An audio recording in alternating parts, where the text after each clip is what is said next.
كسرنا باب كربلاء، كسرنا باب كربلاء.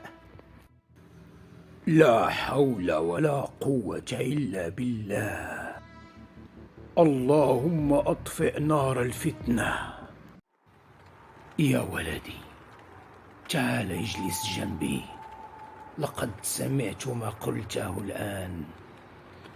تعال اجلس، أريد أن أحدثك من القلب. يا شيخ، أنا عارف في ماذا تريد أن تحدثني يا شيخنا. والله ما قصدت الإساءة، كانت مجرد حماسة رياضية، وكلنا نحب فريقنا.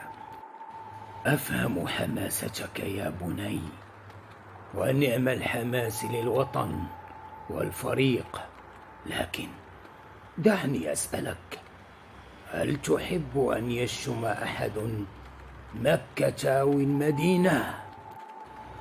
أعوذ بالله، أعوذ بالله. طبعا لا يا شيخ، هذه أقدس الأماكن عندنا. كذلك كربلاء عند إخواننا الشيعة يا بني. المقدسات مقدسات، والقلوب لها حرمة. النبي صلى الله عليه وسلم قال: المسلم من سلم المسلمون من لسانه ويده. لقد سمعت كلامكم تتحدثون عن التسامح. أين كان تسامحكم حينما شتم هذا مقدساتنا؟ كسرنا باب كربلاء.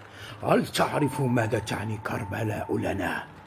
هذا المكان حيث استشهد الحسين.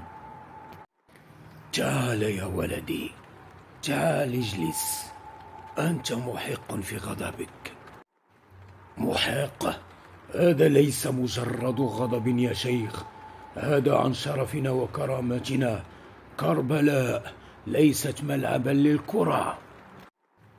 لكن يا شيخ، هم أيضا يسبون صحابة النبي صلى الله عليه وسلم، يسبون أبا بكر وعمر رضي الله عنهما. كيف أصبر على هذا؟ توقفا كلاكما، توقفا. أتعلمان ما الذي يحدث الآن؟ أنتما تفعلان بالضبط ما يريده الشيطان. يريدكما أن تتقاتلا، أن تتفرقا، أن تنسيا أنكما مسلمان. لكن يا شيخ، كيف أسكت على إهانة مقدساتنا؟ لم أقل لك أسكت يا بني، قلت لا تهن مقدسات غيرك وأنت تدافع عن مقدساتك. وأنت يا بني، لم أقل لك أسكت عن سب الصحابة، قلت لك لا تسب مقدسات الآخرين لتصحح خطأهم. أتعلمان ما الفرق بين الحكيم والأحمق؟ كيف يا شيخ؟ كيف يا شيخ؟ الأحمق يرد على الخطأ بخطأ مثله، فتتضاعف الأخطاء والجراح. أما الحكيم فيقطع دائرة الخطأ بالصواب. حين أخطأ، هل تصحح خطأه بأن ترمي كلاما جارحا؟ وحين أخطأ بعض قومك، هل ترفع مكانة مقدساتك بأن تهين مقدسات الآخرين؟ أنتما مسؤولان عن ألسنتكما، لا عن ألسنة كل الناس. الله سيحاسب كل واحد على فعله، لا على أفعال قومه. اسمع يا بني، سأخبرك بسر عظيم. الفتنة نار صغيرة تبدأ بكلمة، ثم تصير شرارة، ثم تحرق الأخضر واليابس. والشيطان يفرح حين يرى المسلمين يتقاتلون باسم الدين. لكن ماذا أفعل الآن يا شيخ؟ افعلا الأصعب يا بني. كنا أنتما الأكبر. حين يسيء الآخر أنت لا تسيء. حين يستفز غيرك أنت لا تنفعل. حين يشتم بعضهم أنت تترافع. وأنت يا بني العراقي دافع عن كربلاء بالكلمة الطيبة، بالشرح، بالحوار. اجعل الناس تحبكم بأخلاقك لا بصراخك. وأنت يا بني السعودي دافع عن الصحابة بالعلم والحجة لا بإهانة مقدسات الآخرين. رفعة الصحابة لا تحتاج لإهانة أحد. قال تعالى: ادفع بالتي هي أحسن فإذا الذي بينك وبينه عداوة كأنه ولي حميم. هل تقصد يا شيخ أننا نجعل من يسيء إلينا صديقا؟ بل أخا يا بني. ألستما مسلمين؟ ألستما تقرآن نفس القرآن؟ أنا آسف، والله ما قصدت الإهانة، كانت حماسة غبية مني. وأنا كذلك أعتذر على كل كلمة جارحة قالوها بعض الناس منا. كانت عيبا في حق السعوديين. نعتذر.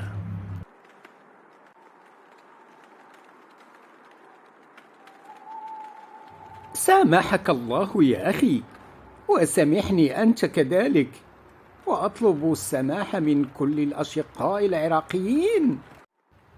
الله أكبر. هذه هي الشجاعة الحقيقية، شجاعة الاعتراف بالخطأ والتسامح. هيا يا شباب فلنذهب إلى مكان آخر، فهنا أصبح المكان موحشا. يا شيخ، كيف نمنع هذه الفتن من البداية؟ بالحوار الصادق يا بني، بالاحترام، بالتعايش، بالتعلم عن بعضنا البعض. هل تعلمان أن السعودية والعراق بلدان مسلمان؟ نصلي لنفس القبلة، نقرأ نفس القرآن، نحب نفس النبي محمد صلى الله عليه وسلم. الاختلاف في الفروع لا يبرر الكراهية في الأصول. نعم، نختلف في بعض الأمور الفقهية والتاريخية، لكن هل هذا يستحق أن نتقاتل؟ لا والله يا شيخ. أبدا يا شيخ، فهمت الآن. وتذكروا، المقدسات كلها محترمة. كربلاء محترمة، ومكة محترمة، والمدينة محترمة، والصحابة محترمون، وآل البيت محترمون. ليس هناك تنافس، كلها جزء من ديننا الحنيف. وأنتم أيها المشاهدون الكرام، يا أبنائي، في كل مكان في السعودية والعراق وكل البلدان الإسلامية، تذكروا، الوحدة أغلى من الانتصار في مباراة. الأخوة أعظم من الحماسة العابرة. الإسلام أكبر من خلافتنا الصغيرة.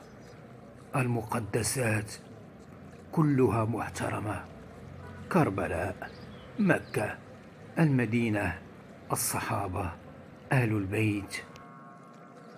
الحمد لله أنكم تصالحتم، والآن يا أبنائي سأقول لكم تصبحون على خير، فأنتم كما ترون أنا شيخ مسن ولا أقوى على الوقوف كثيرا. تصبحون على خير يا أبنائي.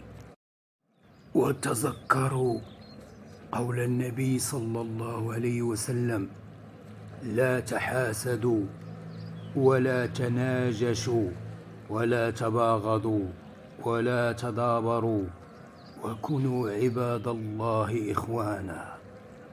تصبحون على خير.